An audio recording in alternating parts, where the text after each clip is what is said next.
Hi,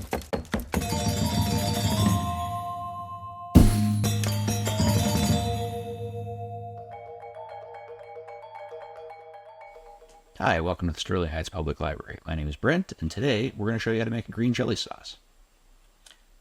So our ingredient list today is pretty simple. We've got poblano green chilies. We've got tomatillos. I don't think we've worked with these before. I've got a nice onion, some garlic, some liquid. This here is chicken broth. You could use other things. I got a little bit of cumin and some salt. So this here is a poblano chili. Now, it's the same pepper as this one here. Once they turn red, they call them anchos. These are commonly dried and used for a lot of things as far as sauces goes, often turned into chili powder. So this is a relatively mild chili. It's got a little bit of flesh to it. It's not super thin-walled, and it's got a really nice flavor. It's not outrageously hot. So these are tomatillos, and I don't think we've worked with these before. These here are typically greenish. You're going to find that they have a little bit of a husk on them. Sometimes they're referred to as a husk tomato. They're not, they're not a tomato. They're in the same family as tomatoes. But to get these things prepped up, we're going to go ahead and peel the skin back. Now you can buy these at most supermarkets these days in the produce section. But if you want quantity, quality, and a good price on them, a lot of times you want to look in the Latin market. So to prep these things, all we really got to do is just kind of peel that husk back and just kind of pull it apart. Now I'm going to show you what the inside of this looks like. So you'll see it's got very small seeds in it, and it's kind of got a crisp texture to it. Now, it looks a little bit like a green tomato. It may be related to a tomato. It doesn't taste like a tomato. Maybe just a little bit of a hint. I would say that, if anything, this has got a little bit of a flavor that's a little bit reminiscent of maybe a green apple. It's a little fruity. It's a little tart. We're going to use these today. We're going to roast them. So we're going to roast our ingredients today. So I've got about a half a dozen of these poblano chilies here. It's about 1.5 pounds. I've got about 1 pound of the tomatillos. I've taken the husks off. You really don't need to do anything else to them. Now, what you're looking for in these, it doesn't matter so much what the color of the husk looks like. You want to kind of crack that open and take a look at what's inside. You want these to be a nice green color, nice smooth, no cracks, no weird discolorations. I've got that onion, and all I'm really going to do with this is take the top and the bottom off and quarter it. I'm not going to worry about peeling it until after we've got it roasted.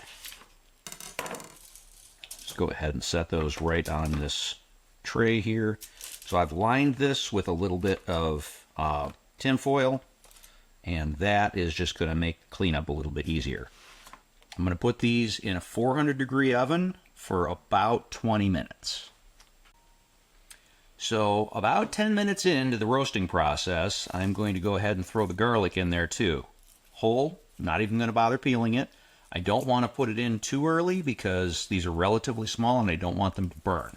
I do want them to roast. So these have been in the oven, and the timing is a little fluid. You might get it done in about 20 minutes. If you've got a convection feature, it might take a little bit less. It might take a little bit more. But what you're looking for is for your peppers the skins to blister and start to peel a little bit. You want a little bit of brown to show up on your onions and on your tomatillos. It's not going to be too surprising if a couple of the tomatillos rupture and start to, spread a little juice around. It's one of the reasons we put the foil down. We're going to let these cool for a good 15-20 minutes before we mess with them.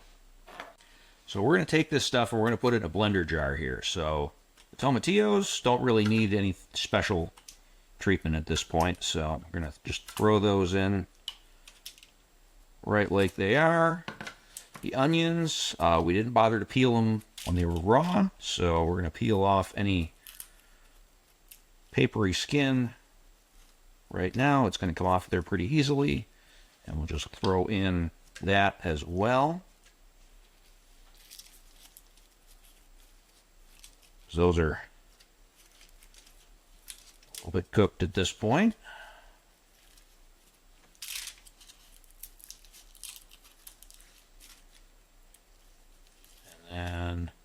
Okay, so to peel these peppers, first thing we do, we're going to go ahead and just kind of pull the stem right off. I'm going to hold this garlic aside for a second. And then once you do that, you should be able to peel the skin off pretty easily. And if you don't get it all, don't sweat it too much. One thing I'm going to say don't do, though, it might be tempting to try and run these under a little bit of cold water. And yes, that will get the skins off, but you'll also wash a lot of your flavor down the drain. So don't do that. And as we get the skins off of these, open it up and seeds out too. So poblanos have got a fairly sizable seed, which you don't really want in your sauce. Now, one thing we've mentioned in the past, if you want to try and moderate the heat level of chilies, is to take the seeds out. Once you've roasted them, that doesn't really make a difference because the heat goes right into the rest of the pepper after it's roasted. So we're going to get the seeds cleaned up, get the skins off of these, pop those in there. Now this garlic has softened quite nicely. I can just kind of pinch it right out of the skin, throw that right in as well. Anything special to do this. See, it's got a little bit of a light golden color. I'm going to go ahead and finish these up, and we'll get the sauce going.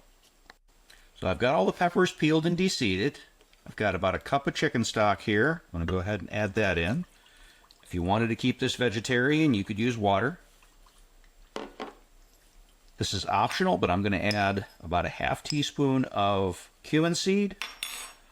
And just kind of, you can buy ground, but usually buy whole seeds to grind it myself. Doesn't take very long, and they keep their flavor really well that way. And we're going to start with about a teaspoon of salt. It might need a little bit more. Whole blender jar is going to go on the base. Lid's going to go on. And one thing you want to keep in mind, anytime you're running a blender, put a towel over the top, especially if anything is even slightly warm. We're going to blend this until it's smooth.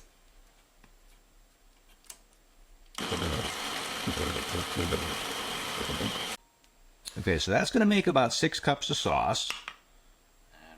Dip a little out of there and show you what it looks like. So we got a nice, smooth, thick green sauce here. It's got a nice pepper kick to it.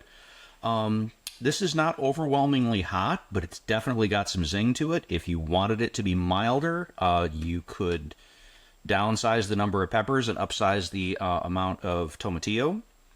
You could use a little bit milder pepper. Something like an Anaheim would work for sure. You'll get lots of good flavor out of that.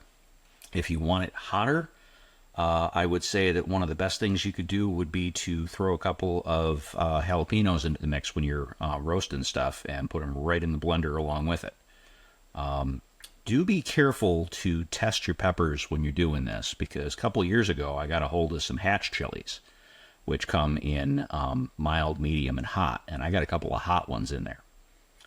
Oh my goodness, that was pretty potent. You can use this a lot of different ways. So I tend to use this for enchilada sauce. I make chicken enchiladas with it. It's also really good on nachos, just with chips. It's really good on eggs. You can spread a little of this on a sandwich. A lot of things you can do with this. Green chili sauce. Give it a try.